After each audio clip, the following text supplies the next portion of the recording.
Celebrate your Diwali holidays with Grand Royal Tours. MCR Pure Cotton Club, formals and casual shirts. பாரம்பரியமான சுவையான புது அறிமுகம் KTV True Value Bronadial. Bihar மாநிலம் பாட்னாவில நடந்துட்டு வரக்கூடிய காங்கிரஸ் கட்சியின் காரிய கமிட்டி கூட்டத்துல கன்னியாகுமரி பாராளுமன்ற உறுப்பினரான திரு விஜய் வசந்த் அவர்களும் கலந்து கொண்டிருக்காரு. இந்த ஒரு தருணத்தோட புகைப்படங்களை அவரே தன்னோட எக்ஸ் வலைதள பக்கத்துல பதிவும் செஞ்சிருக்காரு. இருந்துகிட்டே இருந்தது. அதுதான் தவிர நம்ம ஒரு பெரிய ஸ்டார்டம் இதை எதிர்பார்த்து பண்ணல. இப்ப இந்த இதுவே ரெகக்னைஸ் பண்ணியிருக்காங்கன்னா அது நேரில் பெரிய விஷயம் தான் சொல்லுவேன். இப்போ தந்தையோட மறைவுக்கு பிறகு அந்த டைம் பேசினாங்க. ஸோ அந்த குடும்பத்துக்கு தான் நாங்கள் சில விஷயங்கள் பண்ண வேண்டியது இருக்குங்கிற மாதிரி காங்கிரஸ் சில தலைவர்கள் பேசினாங்க. ஸோ எளிமையாக நடந்துருச்சு அவங்களுக்கு இந்த சீட் வந்தது இல்லை அப்படின்னு நம்ம சொல்ல முடியாது. ஏன்னா அதாவது அப்பாவோடைய தொண்டு காங்கிரஸ் கட்சிக்கு பார்த்தீங்கன்னா ஈடு கொடுக்க முடியாத ஒரு தொண்டு. கட்சிக்கு மட்டும் இல்லை, மக்களுக்கும் சரி, சமுதாயத்துக்கும் சரி, அதே மாதிரி வியாபாரிகளுக்கும் சரி. ஸோ அவங்களோட ஜேர்னி ஒரு பெரிய ஜேர்னி. அவங்களுடைய கனவு ஃபுல்ஃபில் ஆனது 2019 ஒரு எம்பி ஆகி அவங்களுடைய அந்த டேர்மை முடிக்க முடியாமல் அவங்க கொரோனாவால் பாதிக்கப்பட்டு இறந்துட்டாங்க.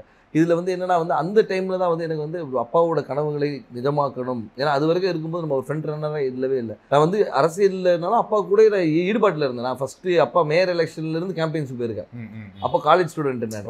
ஸோ அந்த மாதிரி நம்ம பிஹைண்ட் இதில் அப்பா இப்படி பண்ணலாம்ப்பா அப்படி பண்ணலாம்ப்பான்னு கன்னியாகுமரி வரும்போது நாங்கள் ரொம்ப இன்வால்வாக இருந்தோம். ஃபார் எக்ஸாம்பிள் பார்த்தீங்கன்னா நோவல் டாட்டா அவர்களை பார்த்து டிசிஎஸை கொண்டு வரணும்னு கேட்டோம். அதே மாதிரி ஒரு ஜப்பான் நிறுவனத்தோட கடல் சீற்றத்தை எப்படி பண்ணலாம்னு பேசணும். அப்பா முயற்சி எடுத்து ஏர்போர்ட்டே வர ஃபீஸிபிலிட்டி இல்லைன்னு சொல்லும்போது ஒரு எக்ஸ்பர்ட்ஸை கூப்பிட்டு அவங்கள டெல்லி கூப்பிட்டு போய் வாங்கி இட்ஸ் ஃபீஸிபிள்னு சொல்லி ஃபஸ்ட் ஃபேஸ் பண்ணி செகண்ட் ஃபேஸும் ஓகே. ஸோ இந்த மாதிரி ஒரு விஷனோட போயிட்டு இருக்கும்போது திடீர்னு மறைந்த உடனே ஐயோ அது பண்ண வேண்டிய கடமை நம்மளுடைய கடமைன்னு நான் சொல்லுவேன். ஒரு தந்தையை விட்டு போன பணிகளை மகனாக செய்ய வேண்டியது.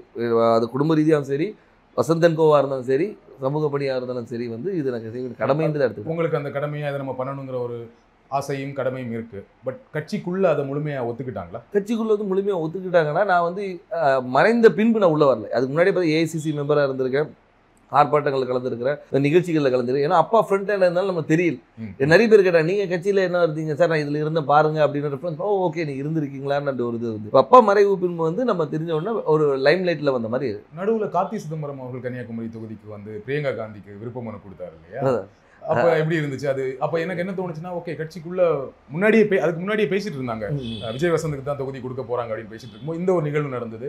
கட்சிக்குள்ள அப்போ ஒரு சப்போர்ட் இல்லாம இருக்கும். அப்படி அதாவது அதுக்கு தான் பேர் விருப்ப மனுன்னு வச்சிருக்காங்க. அவங்க விருப்பப்படுறவங்கள இது பண்றதுதான் விருப்ப மனு வச்சிருக்காங்க. ஏன்னா அப்பா போட்டியிடும் போது ராகுல் காந்தி அங்க போட்டியிடும் சொல்லி விருப்ப மனு கொடுத்தவங்களும் இருக்காங்க. ஸோ அதனால அந்த விருப்பத்தை ஒரு அகில இந்திய தலைவர் நம்ம தொகுதியில கன்னியாகுமரி காங்கிரஸோட கோட்டையாக இருந்த ஒரு காமராஜர், குமரி அனந்தன் இவங்கெல்லாம் வெற்றி பெற்ற ஒரு டென்னிஸ் எல்லாருமே வெற்றி பெற்ற ஒரு காங்கிரஸோட இதா இருந்தனால அந்த ஒரு பலம் இருக்கிறதுனால பண்ணா நல்லா இருக்கும்ன்ற ஒரு இது. இப்ப சீட் கொடுத்தாச்சு, எந்த அளவுக்கு நம்பிக்கையா இருக்கீங்க? ரொம்ப நம்பிக்கையா இருக்கு. மக்கள் என்ன ரெஸ்பான்ஸ் சொல்றாங்க? மக்கள் ரெஸ்பான்ஸ் ரொம்ப நல்லா இருக்கு, ரொம்ப நல்லா இருக்கு. அதே மாதிரி என்னன்னா ஆதரவும், அதாவது முதற்கண் கட்சியோடைய ஸ்ட்ரென்த்தும் எங்களுடைய கூட்டணியோடைய பலமும், அதுபோல் அப்பா விட்டு சென்ற பணிகளும், அதுபோல் ராகுல் காந்தி அவர்களுடைய வருகை அது அந்த கரெக்டாக அந்த மார்ச் 1 வந்தது ஒரு பெரிய எழுச்சியை கொடுத்தது. எங்கள் தொண்டர்கள் மத்தியிலும் சரி, பொதுமக்கள் மத்தியிலும் ஓகே நம்ம ஊர் வந்திருக்காங்க, அவர் பண்ண அதாவது ஒரு தலைவராக வராமல் ஒரு தொண்டனாகவும் சராசரி மனிதனாக இப்போ நீங்கள் எல்லா தலைவரும் வராங்க, மீட்டிங் போடுறாங்க, அப்படி இல்லாமல் ரோட்டில் ஒரு டீ கடையில் நின்று ஒரு பையனை கூப்பிட்டு பேசி அவங்ககிட்ட ரன்னிங் இன்ட்ரெஸ்ட் இல்லைன்னா ஷூஸ் இருக்கா இல்லைன்னா ஷூஸ் வாங்கி கொடுத்து அனுப்புகிறேன். ஸோ இந்த மாதிரி ஒரு பர்சனல் கனெக்ட் திடீர்னு போய்ட்டு ஸ்கூலில் போய் தண்டனை எடுக்கிறாரு, இன்ட்ராக்ட் பண்ணுற ஸ்டூடெண்ட்ஸோட. அதே மாதிரி பார்த்தா இது முந்தின இதில் நெசவாளிகளும் சரி, விவசாயிகள் இன்ட்ராக்ஷன், மீனவர், அந்த மாதிரி எல்லாரோட கனெக்ட் பண்ணும்போது நம்மளோட ஒருத்தர் அவர் அப்படின்ற ஒரு அஃபினிட்டி வருது. அது போக மட்டும் இல்லாமல் இப்போ ஆளுகின்ற பிஜேபி அரசு மீது உள்ள எதிர்ப்பும் அதிருப்தியும் கூட ஒரு பெரிய பலமாக இருக்கும். கன்னியாகுமரியில் பிஜேபிக்கு கொஞ்சம் ஸ்ட்ராங் இல்லையா?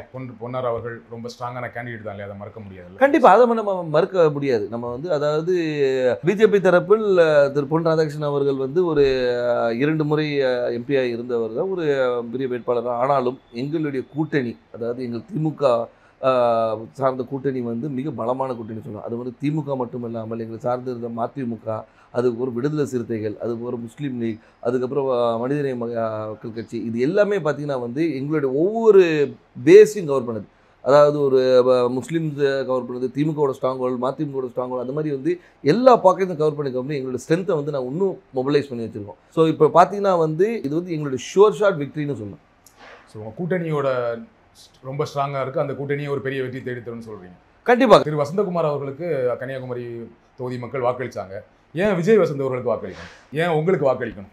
அதான் வசந்தகுமார் அவர்களுக்கு வாக்களித்தனால விஜய் வசந்துக்கு வாக்களிக்கணும்னு நான் சொல்ல வரல. ஆனால் ஒரு காங்கிரஸ் வேட்பாளராகவும் அதே மட்டுமல்ல வசந்தகுமார் அவர்கள் வந்து இந்த மக்களுக்கும் கன்னியாகுமரி மக்களுக்கும் பல துண்டுகளை செஞ்சுருக்காங்க. அது விட்டு போன பணிகளை வந்து அவர் மகன் செய்வார் என்ற ஒரு நம்பிக்கை அவங்களுக்கு இருக்குது. அது மட்டும் இல்லாமல் வந்து நான் வந்து ஒரு வாரிசாக வந்து நேராக போயிட்டு வந்து நான் நேராக டெல்லியில் இங்கேயும் போய் வரல. அடுத்த நாளே மக்களை சந்தித்தேன், மக்களோட இருந்தேன், எல்லா நிகழ்ச்சிகளை கலந்து கொண்டு எல்லாரோட நிறை குறைகளை கேட்டுட்ருக்கோம், மக்களாக இருந்தோம். அது ஏன்னா எடுத்தவொன்னே அக்செப்ட் பண்ணிக்க மாட்டாங்க. கேட்குற கேள்விக்கு தான் சொல்கிறேன், அதை அக்செப்ட் பண்ண வைக்கிறதுக்கு நான் ஒர்க் பண்ணேன். ஸோ அதனால் வந்து அப்பாவுடைய இடத்தை வந்து மகன் வந்து நிரப்பார் என்ற நம்பிக்கையை அவங்களுக்கு கொடுத்தேன். அந்த நம்பிக்கையை வந்து எல்லார் மேலேயும் பெருசாகவே இருக்குது. அதனால் வெற்றி வாய்ப்பு ரொம்ப நல்லா இருக்குது. குமரி மாவட்டத்தில் வரீங்க, ரொம்ப படித்த மாவட்டம், ஆனால் அங்கே நிறைய பிரச்சனைகளும் இருக்குது. அதை கரெக்டாக ஐடென்டிஃபை பண்ணியிருக்கீங்களா? என்னென்ன திட்டங்கள் வச்சுருக்கீங்க? கண்டிப்பாக. அதாவது வந்து நீங்கள் கன்னியாகுமரியை பொறுத்த வரைக்கும் பார்த்தீங்கன்னா வந்து இந்த மிக்ஸ் ஆஃப் ஆல்னு சொல்லலாம்.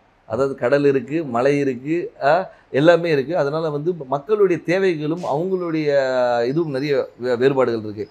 ஒரு பாக்கெட்டையும் நாங்கள் அனலைஸ் பண்ணி வச்சுருக்கோம். அதாவது இந்த மக்களுக்கு இது தேவை, இவங்களுக்கு இது தேவையில்லைன்ற அளவுக்கு அனலைஸ் பண்ணி வச்சுருக்கோம். மக்களுக்கு விரோதமான எந்த ஒரு சட்டத்தையும் கொண்டு வரக்கூடாது என்ற ஒரு முடிவும், மக்களுக்கு எப்போவுமே நன்மை கொடுக்கணுன்ற ஒரு சட்டத்தை கொண்டு வரணும். அவங்க மக்களுடைய வாழ்வாதாரத்தை உயர்த்துகிற அளவுக்கு என்ன செய்யணுமோ அந்த திட்டங்களை கொண்டு வந்து. எனக்கு தெரிஞ்ச வரையும் குமரி மாவட்டத்தில் வாழ்வாதாரம் ஓரளவுக்கு நல்ல வாழ்வாதாரம் இருக்கும், எல்லாமே படித்தவங்களாக இருப்பாங்க, வேலையில் இருப்பாங்க. ஆனால் என்னென்னா அங்கே என்ன வேலை கிடைக்குன்னா, ஒன்று படித்து முடித்தா டீச்சர், பெண்களாக இருந்தால் நர்ஸு, அப்படி இல்லைன்னா இப்போ ஒரு சமீப 10 வருடங்களாக சாஃப்ட்வேர் இன்ஜினியர் நிறைய பேர் வந்து சென்னையில் வேலை பார்க்குறாங்க, ஃபாரின் போவாங்க, கப்பல் போவாங்க, இந்த மாதிரி வேலை செய்வாங்களே தவிர மாவட்டத்துக்குள்ள வேற என்ன வேலை வாய்ப்புனா எதுவுமே பெருசாக கிடையாது. ஃபேக்ட்ரிஸ் கிடையாது, சாஃப்ட்வேர் கம்பெனிஸ் கிடையாது. அப்போ அதற்கான திட்டங்கள் என்ன? அதற்கான திட்டங்கள் நிறைய கொண்டு வர திட்டங்கள் நிறைய இருக்குது. ஏன்னு சொல்லிங்கன்னா வந்து நீங்கள் சொல்கிற ரிக்குவயர்மெண்ட்ஸ் மட்டும் பார்த்தீங்கன்னா வக்கீல்களும் நிறைய இருக்குது, டாக்டர்ஸ் நிறைய இருக்கிறாங்க. நீங்கள் சொன்ன அது நர்ஸ் டாக்டர்ஸ். அது மட்டும் இல்லாமல் வந்து லிட்ரஸி ரேட் அதிகம் இருக்கிறதுனால வந்து இவங்க பல இடங்களில் ஸ்ப்ரெட் பண்ணியிருக்கிறாங்க. ஸோ அது மாதிரி தொழிற்சாலைகளை கொண்டு வரது வந்து ஒரு சில பாக்கெட்டில் கொண்டு வரலாம். நீங்கள் பார்த்தீங்கன்னா நீங்கள் தொழிற்சாலைகள் வந்து ஒரு இடத்துல கூட, அதே மாதிரி கடற்புற கதை வந்து டெவலப் பண்ணுறது என்னென்ன கொண்டு வரணும். ஸோ தொழிற்சாலை கொண்டு வருது. அதனால வந்து ஒவ்வொரு ஊர் இப்போ பார்த்தீங்கன்னா ரப்பர் ஃபேக்ட்ரி இருக்காங்க, ரப்பர் ஃபேக்ட்ரியை வந்து நம்ம டெவலப் பண்ணலாம். ஸோ வந்து அது மாதிரி தொழிற்சாலை நிறைய இருக்குது. அதே மாதிரி வேலை வாய்ப்பு திட்டங்களும் நிறைய கொண்டு வரலாம். நம்ம என்னென்னா நம்ம மக்கள் என்னென்னா இங்கே இருக்கிற மக்கள் எல்லாமே பாதி பேர் வெளியே தான் இருக்கிறாங்க. இப்போ இந்த கொரோனால தான் நமக்கு தெரிஞ்சு பாதி பேர் ஊரில் இருக்கும். இவ்வளோ பேர் வந்து நம்ம ஊரை சார்ந்தவங்க இந்த தமிழ்நாடு முழுக்க இருக்காங்கன்னு தெரியும். Celebrate your Diwali holidays with Grand Royal Tours. MCR Pure Cotton Club, formals and casual shirts. பாரம்பரியமான சுவையான புது அறிமுகம் KTV True Value Bronatile.